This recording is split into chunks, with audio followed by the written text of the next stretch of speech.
Bien-aimés dans les Seigneurs, shalom, shalom, vous qui nous suivez partout dans le monde entier, bonjour ou bonsoir, ça dépend de l'heure à laquelle vous aurez à nous capter. Gloire à Dieu parce que nous venons de terminer la première semaine de notre montagne de prière ayant pour thème la délivrance de blessures émotionnelles. Et durant cette semaine, nous avons eu l'homme de Dieu, le pasteur Jody Mbala, un homme vraiment qui nous a enseigné. Et aujourd'hui, il a chuté par ce thème, Mephibosheth, ses blessures et sa destinée. Suivez et nous revenons juste après. Tu es présent parmi nous. Nous avons ta présence. Te disons merci pour ta présence. Merci ô Dieu. Luc chapitre 4. Partie du verset 16. Il se rendit à Nazareth où il avait été élevé. Et selon sa coutume, il entra dans la synagogue les jours du sabbat. Il se leva pour faire la lecture. Et on lui remit le livre du prophète Ésaïe. L'ayant déroulé, il trouva l'endroit où il était écrit: l'Esprit est sur moi, parce qu'il m'a oint pour annoncer la bonne nouvelle aux pauvres. Il m'a envoyé pour guérir ceux qui ont le cœur brisé, pour proclamer aux captifs la délivrance et aux aveugles le recouvrement de la vue, pour envoyer libres les opprimés, pour proclamer une année de grâce du Seigneur. Et là, on va prendre 2 Samuel chapitre 4, verset 2. Premier pardon au verset 4, la Bible dit, je lis au nom du Seigneur Jésus. Lorsque le fils de Saül apprit qu'Abner était mort à Hébron, ses mains restèrent sans force et tout Israël fut dans l'épouvante. Le fils de Saül avait 2 chefs de bande, dont l'un s'appelait Baana et l'autre Rekab. Ils étaient fils d'Hermon et Béroth, d'entre les fils de Benjamin. Car Béroth était regardé comme faisant partie de Benjamin. Et les Bérothiens s'étaient enfouis à Gitaïm, où ils ont habité jusqu'à ce jour. Jonathan, fils de Saül, avait un fils perclus de pied, âgé de 5 ans, lorsqu'arriva d'Israël la nouvelle de la mort de Saül et de Jonathan. Sa nourrice les prit et s'enfuit, et comme il précipitait sa fuite, il tomba et resta boiteux. Son nom était Mephibosheth. Allons au chapitre 9. On va encore lire le verset 1 à 4. On va lire le verset 12 à 13 du chapitre 9. David dit, reste-t-il encore quelqu'un de la maison de Saül pour que je lui fasse du bien à cause de Jonathan? Il y avait un serviteur de la maison de Tsiba qu'elle en fit venir auprès de David. Le roi lui dit, es-tu Tsiba? Il répondit, ton serviteur. Le roi dit, n'y a-t-il plus personne de la maison de Saül pour que j'use envers lui la bonté de Dieu? Tsiba répondit au roi, il y a encore un fils de Jonathan perclus des pieds. Le roi lui dit, où est-il? Tsiba répondit, il est dans la maison de Makir, fils d'Amiel, à Lo-Débar. On peut lire le verset 5. Le roi David l'envoya chercher dans la maison de David, fils d'Amiel, à Lo-Débar. Verset 12 et 13. Mephibosheth avait un jeune fils nommé Mika, et tous ceux qui demeuraient dans la maison de Tsiba étaient serviteurs de Mephibosheth. Mephibosheth habitait à Jérusalem, car il mangeait tous les jours à la table du roi. Il était boiteux des 2 pieds. Parole du Seigneur. Amen. Ce matin, en finissant ma semaine, j'aimerais nous entretenir autour d'un thème. Mephibosheth. Sa blessure. Sa destinée. Le texte que nous avons lu, à première vue, c'est un texte qui ne nous parle pas de blessures intérieures. Quand nous regardons ce texte, il n'y a aucune blessure qui ressort directement. Mais lorsqu'on regarde très attentivement, et surtout lorsqu'on revient dans tous les enseignements que nous avons nous nous rendrons compte que Mephibosheth était quelqu'un de blessé. Non seulement physiquement, mais aussi émotionnellement. Et si vous voyez la vie de Mephibosheth, vous verrez que Mephibosheth a pratiquement plusieurs raisons qui pouvaient faire en sorte qu'il soit blessé. Nous avons dit par exemple que l'une des choses qui faisait en sorte qui pourrait faire en sorte que quelqu'un puisse être blessé. Premièrement, nous avons parlé des pertes des êtres chers. Et surtout quand c'est un parent.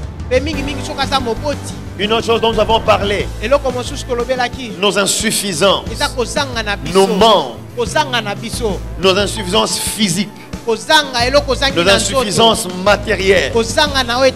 Tu as quelque chose qui ne te plaît pas. Et ici, en rappelant ces deux exemples, nous voyons que cet enfant Mephibosheth, c'est quelqu'un qui a perdu son père et son grand-père le même jour. C'est lui qui était dans une situation de royauté, un prince se retrouve dans une ville en train d'être hébergé par la servante de son père. Et non seulement ce jour-là il perd ses parents, mais ce même jour il perd ses gens. Nous avions dit que les infirmités sont l'une des causes des blessures intérieures.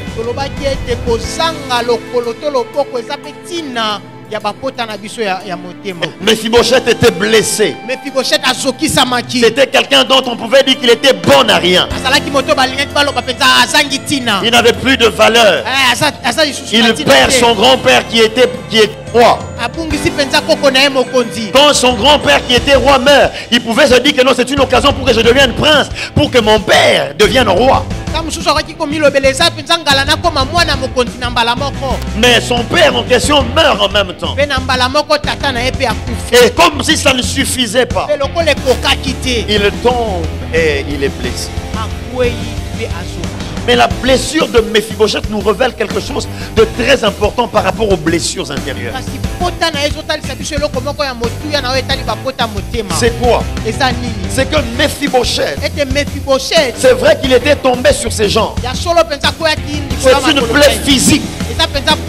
Mais cette scène peut nous renseigner sur une vérité sur les blessures intérieures. C'est que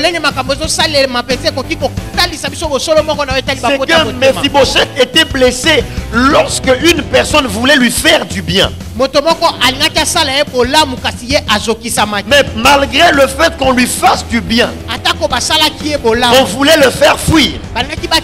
Il tombe et il se casse. Qu'est-ce que je veux dire? Il y a des blessures que nous rencontrons dans la vie sans qu'on le veuille. Il y a des moments, tout était bon, tout était parfait. Mais comme par un clic, tout change. Et même par une petite erreur, en pensant faire bien, on commet une petite erreur. Et cette erreur nous marque pour la vie. Cette servante ne savait pas. Cette servante, elle ne savait pas. Comprenant cet enfant, il tomberait.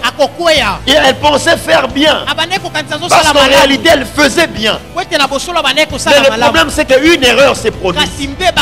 J'aimerais dire à quelqu'un, il y a certaines blessures qui s'attachent à nous à cause de nos erreurs. Tu as commis une erreur il y a de cela 5 ans. Il y a de cela 10 ans. Tu étais ignorant. Tu étais encore jeune. Tu as fait telle chose. Tu as fait telle alliance. Et quand tu as fait cette chose, depuis lors, il y a une tâche qui s'est attachée à ta vie. C'est une erreur.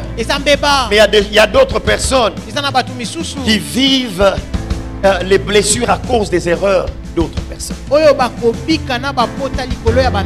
Parce que Mephibosheth, est-ce que vous savez que Mephibosheth est arrivé dans cet état parce qu'en réalité son père, son grand-père s'était détourné de Dieu.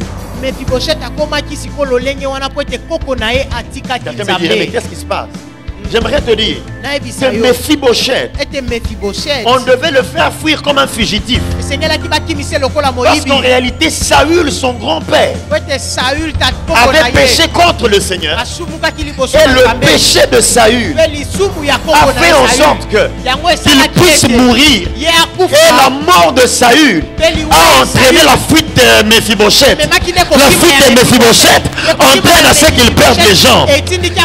Il y a des gens qui sont en train de subir. Tu te poses la question, pourquoi je suis né dans cette famille? Il y a quelqu'un qui a fait le mal quelque part. Il y a quelqu'un qui a signé des pactes quelque part. C'est nous qui sommes en train d'en pâtir.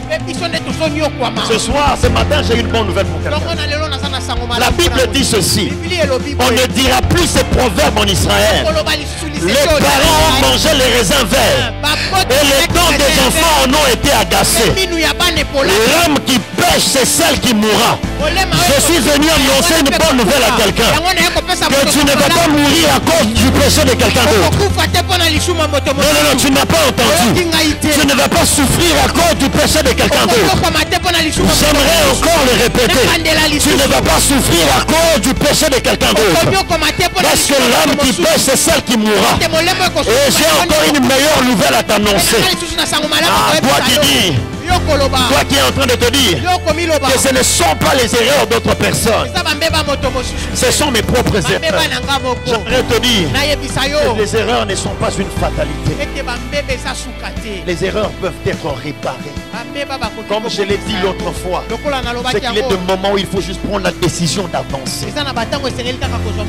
Oh, je prie Dieu que cette famille qui pendant longtemps était sous une malédiction d'un homme d'affaires, d'un ancien politicien. C'est pourquoi dans votre famille les gens ne se marient pas. Ceux qui se marient n'enfantent pas. Si les gens les enfants après quelques temps ils divorcent. S'ils ne divorcent pas après quelques temps ils meurent. Ma prière est qu'à partir d'aujourd'hui, que cette malédiction tombe, que ce fléau s'arrête là, que ça n'avance pas. Je me souviens un jour, David avait péché. Il a fait le dénombrement. La Bible dit que Dieu appelle David. Il lui dit de choisir entre trois plaies. Qu'est-ce que tu veux que je te frappe? Dieu dit à David, et David dit à Dieu, que je tombe entre tes mains. Ce qui se passe, c'est quoi? Dieu se lève, il a commencé à frapper Israël. Des milliers de personnes sont mortes. La Bible dit ceci, que lorsque David a vu les gens mourir, il s'est levé, il est allé dans l'aire d'Aravna. Chez Aravna, dans sa parcelle, dans sa contrée. Lorsqu'il est arrivé là, il a pris les bœufs, il a offert en sacrifice. La Bible dit que lorsque David a offert, l'Éternel a parlé en l'ange. Il lui a dit: arrête-toi là. Ce matin, je prie le Seigneur. Amen.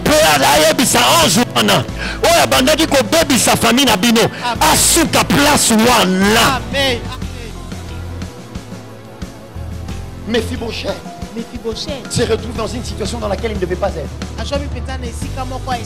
En réalité, la destinée de Mephibosheth était maison du roi.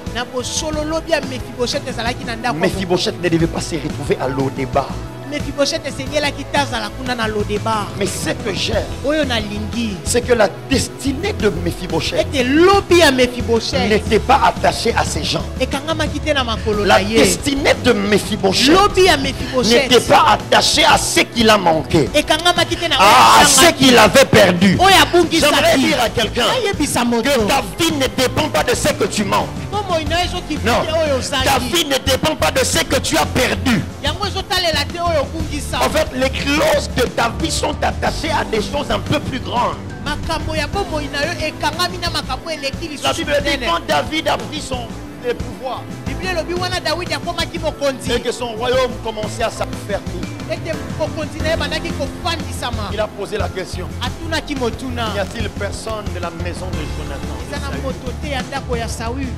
Je vais lui faire du bien. Pas à cause de lui, mais à cause de Jonathan. Écoutez, Mephibosheth avait tout perdu. Mephibosheth ne se connaissait pas avec David. Il y a une chose dont Mephibosheth était en train de bénéficier. C'était l'alliance entre David et Jonathan. Et ce que j'aime avec cette alliance, comment cette alliance était venue que Mephibosheth ne naisse. Mephibosheth n'était pas encore né. S'il était déjà né, cette alliance était arrivée. Mephibosheth n'était pas encore conscient qu'il y avait une alliance. J'aimerais dire à quelqu'un, au-delà de tout ce que tu connais, il y a des choses que tu ne connais pas qui sont en train de parler en ta faveur. J'aimerais te dire, aïe aïe aïe aïe aïe aïe. Ta blessure est arrivée après qu'une alliance avait déjà été contractée. Mephibosheth est devenu perclus de pied. Mephibosheth est devenu perclus de pied. Le fait qu'il devienne boiteux pouvait faire en sorte que sa destinée soit brisée. Mais l'avantage que Mephibosheth avait, c'est que la plaie est venue après l'alliance. La plaie est venue après l'alliance. J'aimerais dire à quelqu'un que l'alliance crie plus fort que tes blessures. Que les termes de l'alliance sont plus forts que tes blessures. La Bible dit ceci. Est-ce qu'il y a quelqu'un de la maison de Saül à qui je vais faire du bien? On n'est pas allé chercher loin. On est allé chercher Mephibosheth. Cette personne-là, j'aimerais dire à quelqu'un que lorsque tu n'étais pas encore né, Jésus était déjà venu sur terre. Lorsque tu n'étais pas encore né, lorsque tu ne le connaissais pas encore, le Père avait envoyé Jésus. Il y a une alliance qui avait déjà été établie. Et ce que j'aime, c'est que l'alliance a pris Mephibosheth et l'a ramené dans sa destinée. L'alliance est capable de te prendre et d'introduire dans ta destinée. Lorsque le coup de la vie, lorsque les erreurs de la vie veulent t'amener loin de ta destinée, j'aimerais donner une bonne nouvelle à quelqu'un. C'est que l'alliance était venue avant ses erreurs. L'alliance de la croix était... Oh my God, my God, my God, my God. Quelqu'un me dira, Yoga, tu vas me dire, l'alliance de la croix c'est vrai. Elle est venue avant que je ne naisse. Mais elle est venue au moins après le péché de l'homme. Non. Est-ce que vous savez que Jésus n'avait pas été offert après le péché de l'homme? L'alliance était déjà contractée avant même que l'homme ne pêche. La Bible dit que l'agneau a été immolé avant la fondation du monde. J'aimerais dire à quelqu'un que Nzambe a prévu qui déjà pour pansement il y a blessure nayo avant que bateau bazo blessure bazo likanisa ko blessure. Yoka, avant que Satan n'ait envie de faire tomber l'homme, Dieu avait déjà la solution au problème. J'aimerais dire à quelqu'un que l'alliance a précédé les blessures. L'alliance a précédé les blessures. Merci encore de nous recevoir chez vous. Je crois que vous venez de suivre le message du jour et vous avez compris qu'il s'agit de Mephibosheth. Mephibosheth qui a connu des blessures intérieures parce qu'il y a quelqu'un qui voulait lui faire du bien, leur servante, et à cause de ce bien, ses membres inférieurs ont été endommagés. Alors il a vécu dans des blessures intérieures. Et grâce à une alliance qui a été conclue entre son père Jonathan et le roi David, cette alliance lui a ramené dans le palais royal, dans la maison du roi David, qui d'ailleurs, durant son règne, ne voulait pas vivre avec les infirmes. Mais grâce à cette alliance, Mephibosheth a été ramené dans la maison du roi David. Comparativement à nous, chrétiens bien-aimés, malgré nos erreurs qui peuvent être dites soit à nous-mêmes ou à notre entourage, nous ne devons pas être déçus, nous ne devons pas être désespérés, parce que notre Dieu est là. Le Dieu de toute suffisance est là, et grâce à une alliance qui a été conclue déjà depuis que le monde ne soit, depuis que le monde, avant que le monde ne soit créé, il y a une alliance qui a été créée, une alliance en Jésus-Christ bien-aimé. Nous devons garder espoir parce que tout peut être réparable, et grâce à cette alliance, Dieu est capable de nous ramener dans le palais royal, nous faire entrer dans notre destinée, là où on n'avait même pas espoir. Nous vous invitons encore massivement à venir assister à cette montagne, vous qui étiez là la semaine passée, et vous qui êtes absents, venez, vous ne serez pas déçus. Vous qui nous suivez sur notre chaîne YouTube SCGTV, soyez branchés, vous ne serez pas déçus, parce que cette semaine, nous aurons le prophète Franklin El Chilo de l'église Philadelphie, cité des Diosmans, chez le pasteur Atoms. Que Dieu vous bénisse.